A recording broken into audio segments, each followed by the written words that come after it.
My sister slapped me in front of 200 people at her wedding because I wouldn't give her my penthouse. Turns out a judge was watching. At my sister's lavish wedding, my parents insisted I give up my penthouse for their new family. My mom declared selfish children don't deserve success. My dad added, your sister's children need real homes. My sister scoffed, finally getting what I've always deserved. When I refused, she struck me harshly in front of 200 people. Everyone started laughing. I didn't cry. I chose the revenge that would permanently silence them. The champagne flute trembled in my hand as I watched my sister, Sabrina, glide across the Ritz-Carlton's grand ballroom. Her custom Vera Wang gown trailed behind her like liquid silk. 200 guests were there to witness her fairy tale wedding. To Derek, a brilliant investment banker she'd met just 8 months prior. I couldn't help but notice the irony. She was marrying for money while demanding my property. I'm Vivien, 32 years old, and I've worked incredibly hard to get where I am. While Sabrina spent her 20s playing house with various boyfriends, I was pulling all-nighters in law school and working 70-hour weeks at a top Manhattan firm. 5 years ago, I took the biggest risk of my life, starting my own business litigation firm. It paid off spectacularly. Last year, I closed a settlement. That allowed me to buy a penthouse overlooking Central Park, the very place everyone now claimed belonged to them. Vivien, darling, you look absolutely radiant, my mother, Diane, approached with her usual fake smile, reserved for when she wanted something. Her silver hair was perfectly coiffed, and she wore a navy dress that probably cost more than most. People's rent. We need to have a little family chat. My stomach sank. Family conversations in the Morrison household were never good news. Mom, it's Sabrina's wedding day. Can't whatever this is wait? Actually, no. My father, Robert, appeared beside her, his expression grim. At 58, Dad still commanded attention in his fitted tuxedo, but his eyes held the unmistakable disappointment that had haunted me since childhood. We've been discussing your living situation. My living situation? I sat down, champagne in hand, realizing I needed both hands free. What about my living situation? Well, honey, Mom's voice took on that sickeningly sweet tone. You know how Sabrina and Derek are starting their family. They're going to need more space than that tiny apartment Derek's been renting. I blinked. They're not even pregnant yet, Mom. But they will be soon. Sabrina's voice echoed as she joined us, her new husband's arm around her waist. At 28, she was certainly attractive, with auburn hair and green eyes, but her calculated expression always made my skin crawl. We're planning to start trying. Right away. Congratulations, I murmured cautiously. I'm sure you'll find a lovely place to raise your family. We already have, Sabrina replied, her smile bright. We want your penthouse. The words hit me like a physical blow. Excuse me? Now, Vivien, before you get all defensive, Dad cut in, his voice taking on that patronizing tone he used when he thought he was being reasonable. Think about this logically. You're a single woman. You don't need all that space. Sabrina and Derek, on the other hand, are starting a family. They need room for children, for their future. You want me to give up my home? I couldn't believe what I was hearing, the home I'd worked years to afford. Not give up, Mom hastily corrected. Trade. You could take Derek's apartment.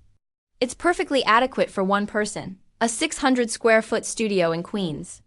I asked frankly. You want me to trade my 3-bedroom penthouse on the Upper West Side for a studio apartment in Queens? Vivien, don't be so dramatic, Sabrina urged. It's not like you even use all that space. What do you need 3 bedrooms for? You don't even have a boyfriend. The comment stung, just as she'd intended. Sabrina had always been the ideal child, the one who could do no wrong in our parents' eyes. They'd praised her boldness for dropping out of college to find herself. They called her career and relationship changes exploring her options. When I graduated summa cum laude from law school, they were concerned that I'd worked too hard. I need those bedrooms because it's my home, I responded, my voice rising slightly. I earned it, I paid for it, and I'm not giving it up. Vivien Elizabeth Morrison, Mom's voice became harsh. That is incredibly selfish. Family comes first, always. Family? I laughed cruelly. Have any of you ever treated me like family? When I needed help studying for the bar exam, you said I was being antisocial. When I started my own business and struggled, you accused me of being careless. When I finally succeeded, you pretended it was an accident. That's not true, Dad said, but his voice lacked conviction. Isn't it? When was the last time any of you asked about my life, my career, my happiness? But as soon as I have anything you want, I'm back with my family. Sabrina stepped forward, her face red with rage. You know what your problem is, Vivien? You've always been jealous of me. You can't stand that I'm getting married, that I'm going to have the family you'll never have. I'm not jealous of you, Sabrina. I'm disappointed in you. Disappointed? She laughed harshly. Are you disappointed in me? I'm the one getting married, and I'll be the one to give Mom and Dad grandkids. What have you done besides make money? I've built a life, I said gently. I've worked hard for everything I have. I've never asked any of you for anything. Well, now we're asking something of you, Dad stated firmly. Your sister needs that penthouse more than you do. It's time you did something for your family instead of just yourself. Robert's right, Mom said, raising her voice. Selfish children don't deserve success. You've had everything handed to you, and now you won't even help your own sister. The accusation was so ludicrous that I nearly laughed. Handed to me? I worked 3 jobs to pay for law school. I lived on ramen noodles for 2 years while building my practice. I've never asked you for a dime. Your sister's kids need real homes? Dad said loudly across the ballroom, causing several nearby guests to turn and stare. Not some cramped apartment. They deserve better. They're not even conceived yet. I protested, but I knew I was losing this battle. My family was always brilliant at making me feel bad about my accomplishments.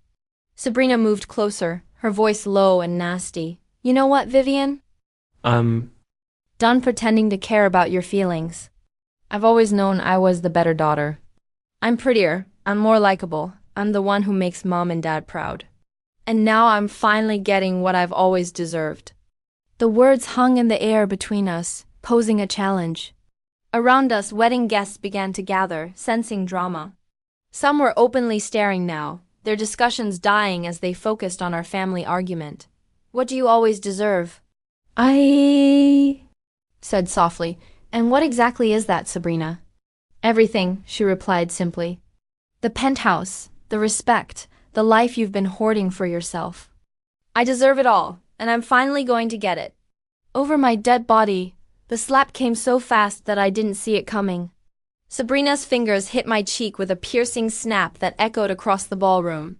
For a brief moment, the sound seemed to stop everything. 200 guests fell silent, their conversations breaking mid-sentence as they turned to watch the scene unfold. Then the laughter began. It started with a few scattered giggles from Sabrina's friends, who had always looked down on me for being too serious and work-focused. But it spread like wildfire among the audience. Guests who didn't know me were laughing, pointing, and muttering behind their hands. Did you see that? She actually slapped her. About time someone put Vivien in her place. I always knew she was stuck up. My cheek burned, but I didn't cry. I would not give them satisfaction. Instead, I stood there, feeling the pressure of 200 pairs of eyes on me, listening to their laughing, whispered comments, and judgment. Sabrina smiled triumphantly. Maybe now you'll start acting like a real sister. Mom and Dad stood behind her, not apologizing for their daughter's actions, nor protecting me. They merely watched, waiting to see if I'd finally give in to their demands. That's when I realized something significant. This wasn't only about the penthouse. This was about them keeping me in my place, reminding me that no matter how successful I was or how hard I worked, I would always be the disappointment, the one who didn't count. But they had made one critical error. They had humiliated me in front of 200 witnesses, including some prominent figures from New York's legal and business circles, people who knew me, respected me, and witnessed what I was capable of. I reached into my bag and took out my phone, my hands remarkably steady despite the rage coursing through my veins. Without speaking, I began typing. Vivien, what are you doing? Mom inquired uneasily. I ignored her and continued to type. People around us started to laugh less as they noticed I wasn't behaving as expected. I wasn't crying or running away in humiliation. I was doing something else entirely. Vivien, put that away. Dad said, "You're embarrassing yourself." "No," I said quietly, still typing. "I'm not the one who should be embarrassed." Sabrina attempted. They clearly expected me to either give in to their demands or burst out crying. They did not expect me to fight back. My phone buzzed with a reply, followed by another, and then several more in quick succession. "Vivien, what did you send?" Mom's voice became shrill, panic setting in. I gave the first genuine smile I'd felt all evening. I sent a message to my group chat. You know, the one with all my lawyer friends, the journalists I've worked with, the business contacts I've made over the years, the people who actually matter in this city. Sabrina's face turned white. "What kind of message?" "Just a little update about tonight's events. How my family demanded I give up my penthouse to my sister and her new husband. How my mother screamed that selfish children don't deserve success. How my father said my sister's hypothetical children needed real homes more than I do. How my sister slapped me in front of 200 people because I wouldn't hand over my life's work." The ballroom had gone utterly silent. Even the string quartet had stopped playing. I also mentioned how everyone laughed when I was assaulted, I said, my voice clearly audible over the hush. How amusing they found it that a successful woman was being put in her place by her family. "Vivien, you need to delete that right now," Dad warned, his voice dangerously low. I shrugged. "Delete what? The truth? Too late anyway. It's already been shared. You know how social media works, Dad? Once something's out there, it's out there forever." My phone was now continuously vibrating with messages of sympathy, fury on my behalf, and pleas for more information. The story was spreading faster than I had expected. "You vindictive!" Sabrina screamed, her voice wavering slightly. "No, Sabrina, I'm just done being your doormat." Derek, who had been silent during the argument, finally spoke up. "Vivien, maybe we can work something out. We didn't mean for things to go this far." I stared at him with pity. "You married into the wrong family, Derek. You have no idea what you've gotten yourself into." "What do you mean?" he inquired, his tone betraying genuine confusion. "I mean your new wife and in-laws just made some very powerful enemies. Do you know who Judge Margaret Chun is? She was here tonight. She saw everything. She's already texted me, expressing her disgust at your wife's behavior." Sabrina's face changed from white to green. Judge Chun was one of New York's most respected judges, known for having no tolerance for entitled conduct. "And David Rodriguez from the Times? He's been following me around all evening, trying to get an interview about my latest case. He saw the whole thing. He's asking if I want to comment on how successful women are treated by their families." "Vivien, stop," Mom urged. "You're going to ruin Sabrina's wedding." Sabrina ruined her own wedding when she decided to assault me in front of 200 people. "It was just a slap," Sabrina insisted. "You're being dramatic." "It was an assault, Sabrina, and it was witnessed by 200 people, including several lawyers, a judge, and apparently a reporter. You want to know what I deserve? I deserve not to be physically attacked by my own family." My telephone rang. I looked at the screen and smiled. "Oh, this is interesting. It's Amanda Walsh from Walsh and Associates. You know, the law firm that handles high-profile reputation management cases. She's offering her services pro bono." Sabrina's face became drained of blood. In New York society, reputation management was synonymous with controversy control. And if Amanda Walsh called, it meant the news had already spread beyond my small circle. "Vivien, please," Sabrina said, her voice barely above a whisper. "I'm sorry. I didn't mean to hit you. I was just emotional." "You're sorry?" I chuckled. But it wasn't funny. "You're sorry that there are consequences to your actions. You're sorry that you can't just take whatever you want from me without pushback. But you're not sorry for what you did."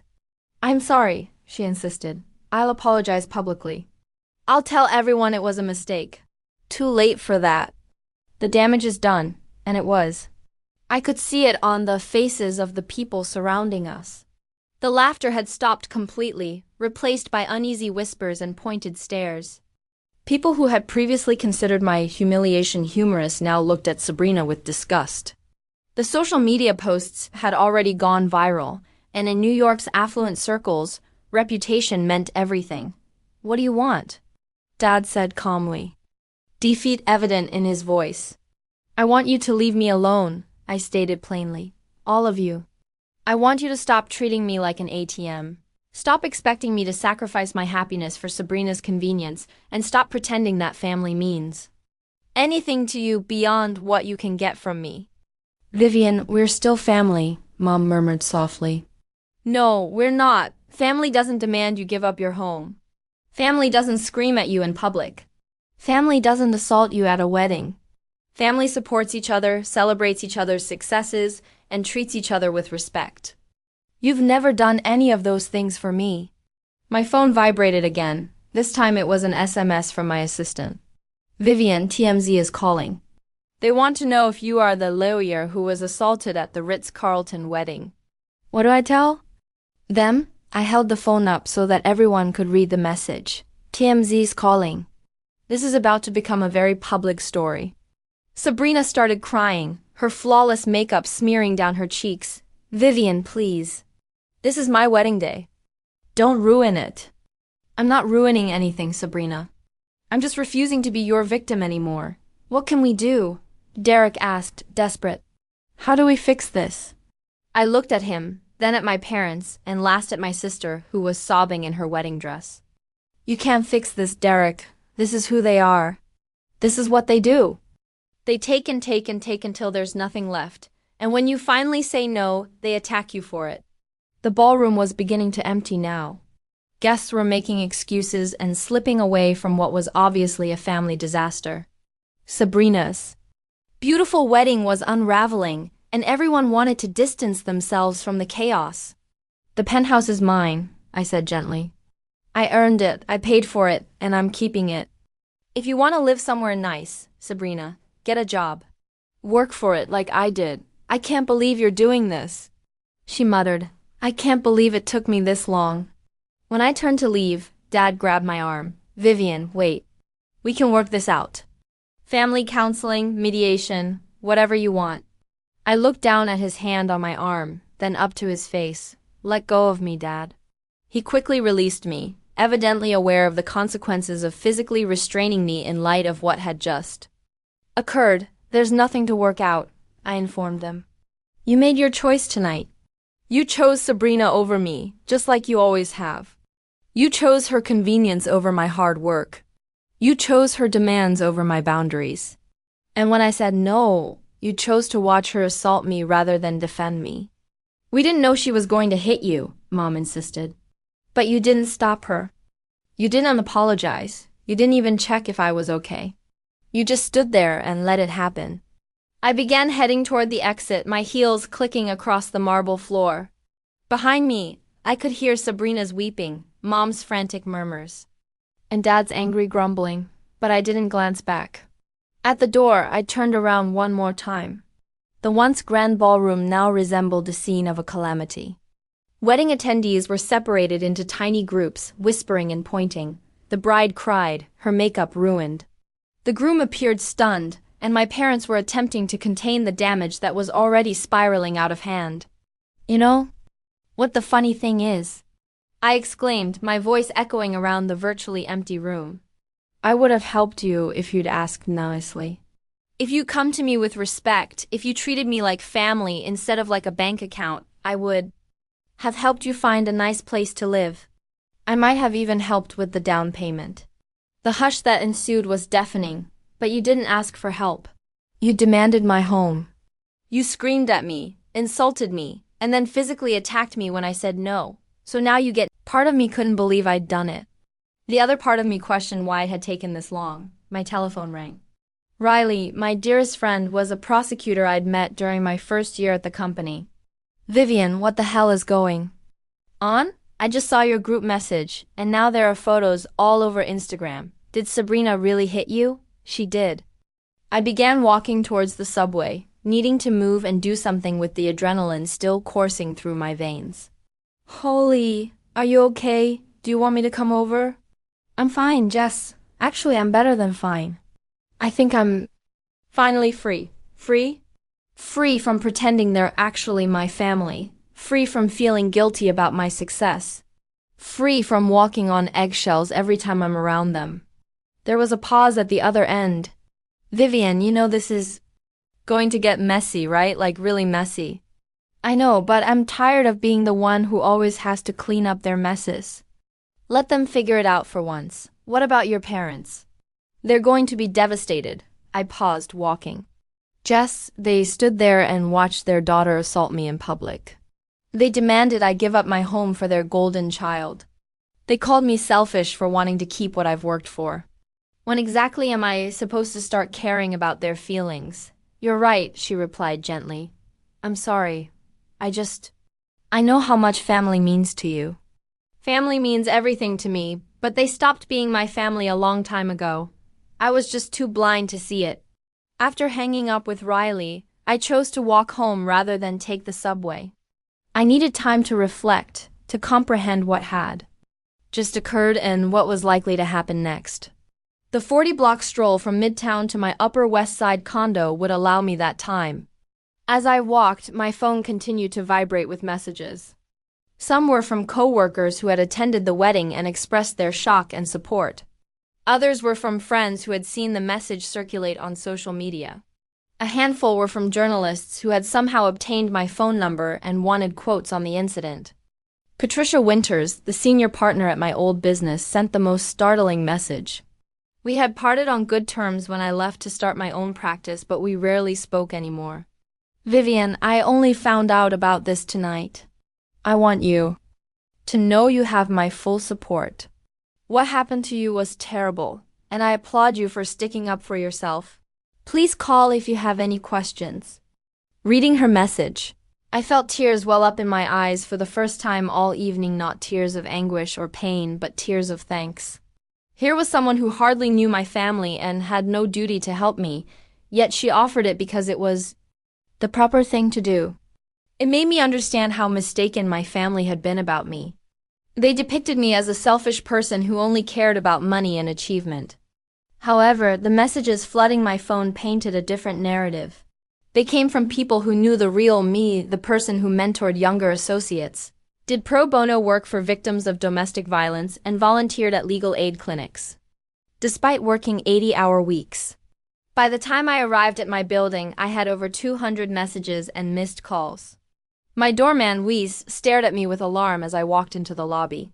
Miss Vivien, are you okay? You look like you've had a tough night. Luis had been working in my building for 15 years.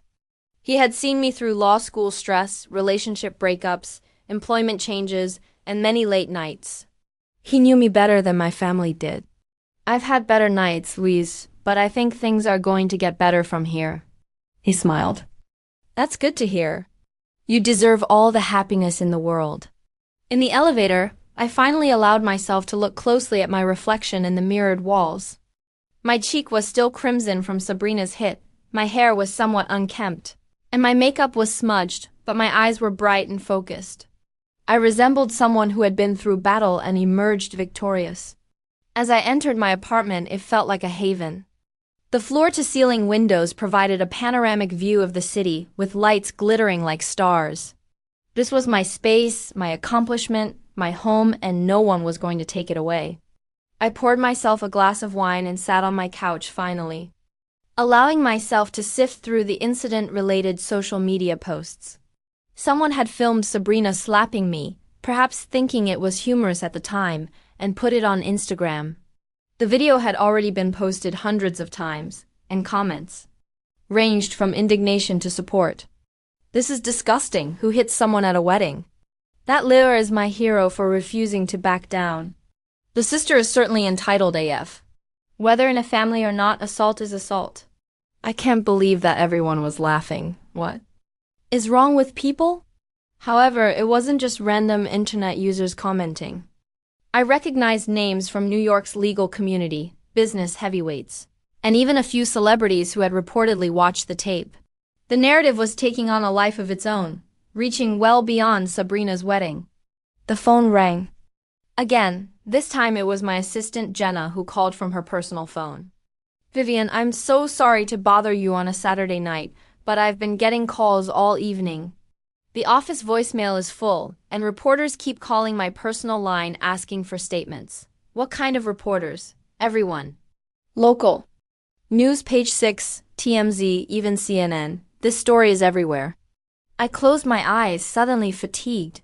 What are they asking? They want to know if you're pressing charges, if you're planning to sue, what your family relationship was like before this. Some are asking about your law practice and your success story. A few want to know about your dating life. Of course. They did. A successful single lady being attacked by her married sister was a common theme in stories about women's success and family dynamics. Jenna, I need you to draft a statement. Keep it simple and professional. Something like, Miss Morrison is grateful for the outpouring of support she's received. She's focusing on her work and her clients at this time and won't be making any further public comments about this private family matter. Should I mention anything about pressing charges? I paused. The fact was, I hadn't even considered filing charges. Sabrina's slap had been intended to humiliate rather than cause bodily hurt. However, the inquiry made me realize that I had possibilities I had not considered. Don't mention charges either way. Let's keep our options open. After hanging up with Jenna, I realized I was hungry. I hadn't eaten anything at the wedding, because I was apprehensive about the impending family clash. I ordered Thai food and settled in to properly explore the consequences of tonight's occurrences. By late that evening, the story had gained significant popularity on social media. The Instagram video of the slap had been published by many gossip accounts, resulting in thousands of views within hours. More intriguing were the lengthy articles already being published about the tragedy. A feminist blogger wrote on how women are expected to compromise their success for families. A family therapist wrote about toxic family dynamics. A legal expert was discussing New York's assault statutes. My story had grown beyond just family drama. It sparked broader conversations about success, gender, family expectations, and standing up for oneself. Sabrina's Instagram account, which had been filled with wedding photographs and jubilation just hours before, was now inundated with angry comments. People called her entitled, abusive, and spoiled. Her wedding hashtag Sabrina and Derek forever, was ironically used to broadcast a video of her hitting me. I nearly felt bad for her, almost. Then I remembered her triumphant expression as she smacked me, the way she sneered at finally receiving what she deserved, and my sympathy fled. My dinner arrived, and as I ate the pad thai, I began receiving calls from unexpected sources. My college roommate, whom I hadn't spoken with in years, contacted me to express her support. A cousin on my father's side who had always been the family's black sheep contacted me to discuss her own experiences with mistreatment by relatives. Even my high school guidance counselor, who had obviously seen the article on Facebook, called to express her pride in how far I had gone. But the most meaningful call came from Judge Margaret Chun, who had attended the wedding. Vivien, I hope you don't mind me calling. I got your number from the court directory. I wanted to personally apologize for what I witnessed tonight. Judge Chain, you don't need to apologize. You didn't do anything wrong. I should have intervened. I should have said something when I saw what was happening. Instead, I just stood there like everyone else. You were a guest at a wedding, not a referee at a family fight. Perhaps, but I've been thinking about it all evening, and I keep coming back to something. That wasn't just family drama, Vivien. That was a pattern of abuse. Emotional abuse, financial abuse, and then physical abuse. I've seen it too many times in my courtroom. Her comments struck me like a physical blow. I'd been so focused on the slap and the demands for my penthouse that I hadn't given much thought to the wider picture. But she was correct. This was more than simply one awful night. This was the culmination of years of my family treating me like a personal ATM, disregarding my accomplishments, and making me feel bad about my success. I never thought of it that way, I said. Abuse isn't always obvious, especially when it's coming from family. We're conditioned to accept behavior from relatives that we'd never tolerate from strangers. But what I saw tonight, the financial demands, the public humiliation, the physical violence, that's a textbook case of family abuse. After I hung up with Judge Chun, I sat in my apartment for a long time, reflecting on her words. Had I actually been abused by my family? It seemed like too strong a word. They had never hit me until tonight. They had never intimidated me or attempted to control my daily life. However, they had consistently attacked my accomplishments, made me feel guilty about my success, and asked me to sacrifice my happiness for Sabrina's convenience. They treated me like a bank account, not a daughter and sister. When I eventually said no, they publicly ridiculed and physically assaulted me. Maybe Judge Chan was correct. Perhaps this was abuse, but in a form I hadn't recognized. The understanding was simultaneously empowering and painful. It felt liberating since it verified that I had made the correct decision to end my relationship. Heartbreaking because it meant admitting that my family had never truly loved me. They just adored what I could offer them. As the night progressed, I found myself feeling glad for Sabrina's slap. It had been the wake-up call I needed, the final straw that gave me the strength to stop enabling their actions.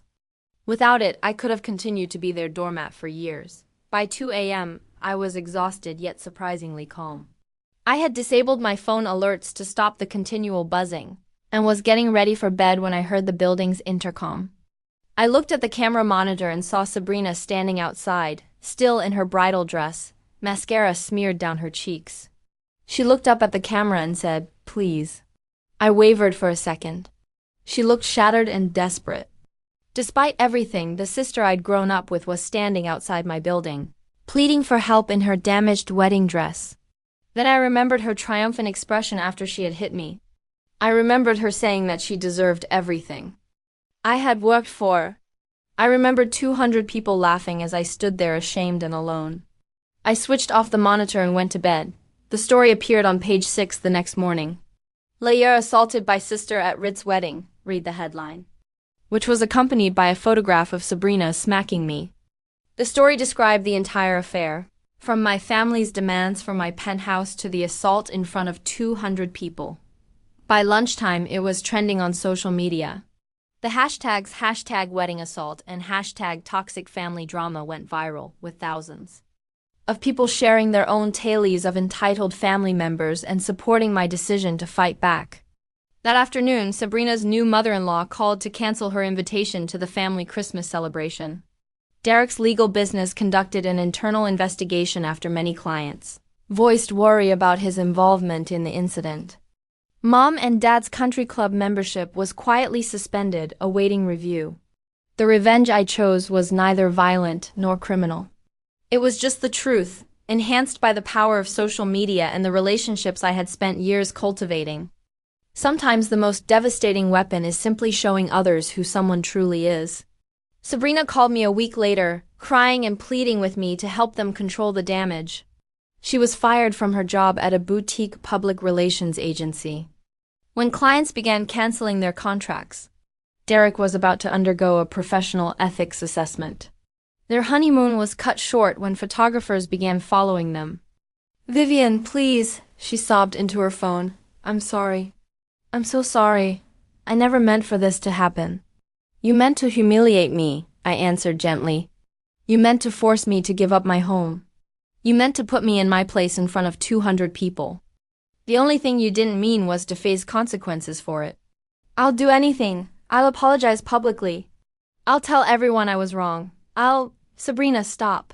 I was sitting in my penthouse, admiring the view of Central Park that I had fought so hard for. You can't apologize your way out of this. You can't take back what you did, and you can't force me to forgive you just because you're finally facing consequences. "But we're family," she muttered. "Family doesn't assault each other, Sabrina. Family doesn't demand sacrifices they're not willing to make themselves. Family doesn't laugh when one of their own is humiliated." I know. I messed up, but please help me fix this. I can't fix this for you. This is something you have to live with." She hung up, crying, and I never heard from her again. 6 months later, Sabrina and Derek got divorced. The stress of the incident, along with the financial strain of both losing their jobs, had ended their marriage before it had begun.